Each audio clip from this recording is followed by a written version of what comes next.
अब तक आपने सुना कि कावेरी जी अपनी तीनों बेटियों ईशा, मोहिनी और सुहाना की शादी 3 घर जमाई लड़कों के साथ करवा देती है। उन्हें लगता है कि ये लड़के शायद घर का कामकाज संभाल लेंगे, लेकिन उनके तीनों घर जमाई बहुत आलसी थे। वो नौकरी भी नहीं करते थे और बाहर का काम भी नहीं। कावेरी जी ने अपनी बेटियों से कहा कि वो प्रेगनेंसी का बहाना बनाकर अपने पतियों को सबक सिखाए। अब सुनिए आगे। मम्मी, आपने जैसा कहा था हमने वैसा ही किया, लेकिन देखिए ना, विवेक का हाल तो वैसा का वैसा ही है। घर में ना सुबह का नाश्ता बनता है और ना खाना। नौकरी पर जाने की बात करूं तो खाने को दौड़ते हैं मुझे। हाँ मम्मी, मैंने भी सुमित को कितनी बार कहा कि अगर नौकरी नहीं करनी तो कोई छोटी सी दुकान ही खोल लो।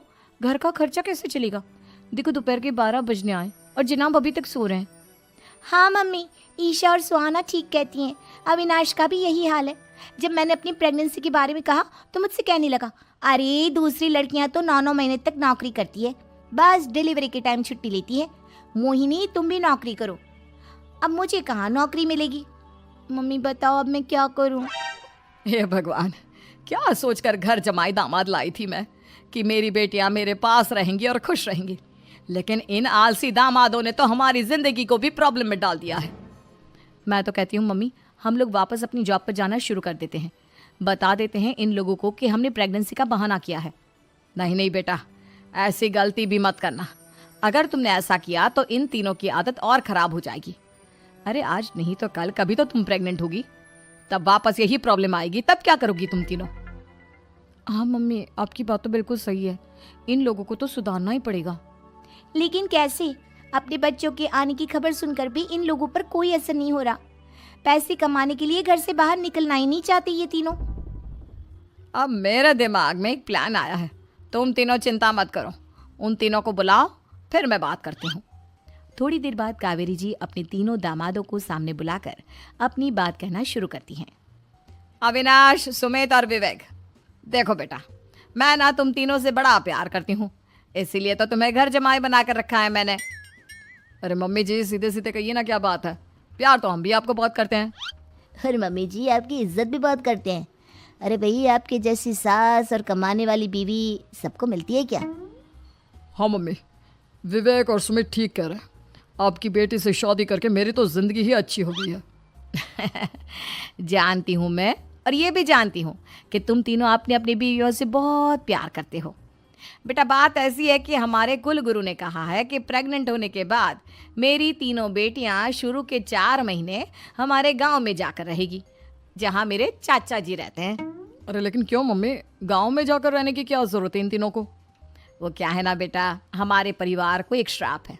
अगर मेरी बेटियों ने यहाँ पर बच्चा पैदा करने की कोशिश की तो उनके बच्चों को कुछ भी हो सकता है। इसलिए अब से लेकर 4 महीने पूरे होने तक इन्हें गाँव वाले घर में रहना पड़ेगा। हाँ तो इसमें प्रॉब्लम क्या है मम्मी जी? हम भी वहाँ जाकर रहेंगे, पिकनिक मनाएंगे। अरे भाई, बीवी जहाँ हम भी वहाँ। हाँ यार, आइडिया तो बहुत अच्छा है। शहर की ज़िंदगी में रह रहकर परेशान हो चुके हैं, अब कुछ दिन गांव में बिताएंगे। तुम लोग समझने की कोशिश क्यों नहीं करते? तुम में से कोई भी वहाँ नहीं जा सकता, और मैं यहाँ रहूँगी ना तुम तीनों के साथ।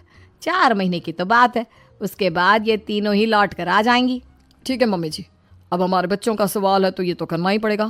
कावेरी अपनी तीनों बेटियों को कुछ दिन के लिए घर से बाहर कहीं दूसरे शहर में रहने के लिए भेज देती है। कुछ दिनों के बाद, अरे मम्मी जी, बहुत दिन से पिज्ज़ा नहीं खाया, मंगवाइए ना। क्या बताऊं बेटा, पहले तो बेटियां खर्चा दे देती थी क्योंकि उनकी नौकरी थी, लेकिन अब तो मेरे पास पैसे ही नहीं बचे। थोड़े बहुत पैसे हैं जो बच्चों की डिलीवरी में काम आएंगे। लेकिन मम्मी जी, आपकी बेटियों को वापस आने में तो अभी बहुत वक्त बाकी है। वही सोच सोच कर परेशान हो रही हूँ। सोच रही हूँ कल से दूध भी बंद करवा देती हूँ। अब दूध वाले को देने के लिए पैसे भी तो नहीं है ना। अरे नहीं नहीं मम्मी जी, अगर दूध भी बंद करवा दोगी तो मुझे चाय कहाँ से मिलेगी? और चाय के बिना मैं तो मर ही जाऊंगा। क्या करूं बेटा, इसके अलावा हमारे पास कोई ऑप्शन नहीं है। मेरे पास पैसे ही नहीं बचे।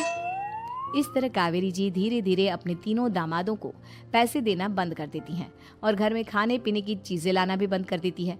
अब वो तीनों बुरी तरह से परेशान होने लगे थे और इसलिए एक दिन तीनों प्लान करके घर से बाहर निकलते हैं और बाजार में जाने के बाद, यार अच्छा खाना खाए हुए कितने दिन हो गए, पता नहीं कब अच्छा खाना मिलेगा।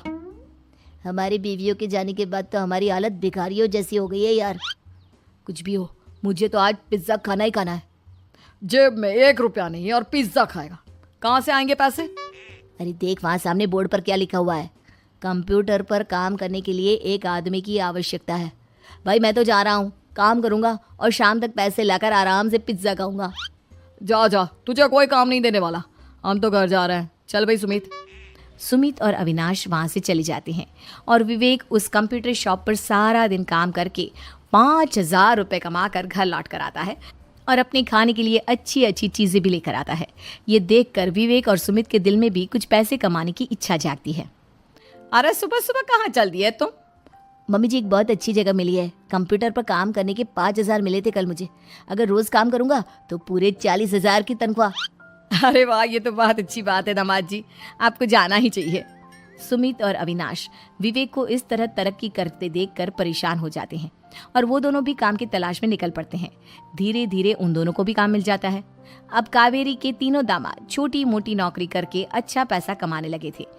एक दिन कावेरी उन्हें अपने पास बुलाती है। अरे वाह, विवेक 40,000 कमा लेता है, अविनाश 60,000 और सुमित तुम भी 40,000 के आसपास कमा ही लेते हो। कुल मिलाकर तुम अच्छे खासे पैसे कमा रहे हो बेटा। हाँ मम्मी जी, बहुत मज़ा आता है जब महीने के एंड में मोटी रकम हाथ में आती है। पूछिए मत मम्मी जी, घर में रहकर रोटी बना बना कर और तो जैसा महसूस होने लगा था मुझे तो। हाँ बेटा, तुम तीनों की बात तो बिल्कुल ठीक है। और जानते हो, अब तुम तीनों की पत्नियां भी वापस लौट कर आने वाली है। लेकिन मम्मी जी अभी तो उन्हें गए सिर्फ 2 महीने हुए हैं, आपने तो कहा था वो 4 महीने के बाद लौट कर आएंगी। ऐसा कुछ नहीं है बेटा, मैं सिर्फ तुम तीनों को सबक सिखाना चाहती थी कि आदमी घर में बैठकर बीवी की कमाई खाता हुआ अच्छा नहीं लगता। इस दुनिया में हर इंसान को मेहनत करनी चाहिए, काम करना चाहिए, चाहे वो औरत हो या आदमी, ताकि अपने परिवार को संभाल सके। कावेरी की बात सुनकर उन तीनों को अपनी गलती का एहसास होता है और कावेरी उन्हें सच बता देती है कि ईशा, सुहाना और मोहिनी शहर में ही कहीं दूसरी जगह रह रहे थे। शाम के वक्त उन तीनों की पत्नियां लौट कर आ जाती है और कावेरी जी का परिवार एक खुशहाल परिवार की तरह रहने लगता है।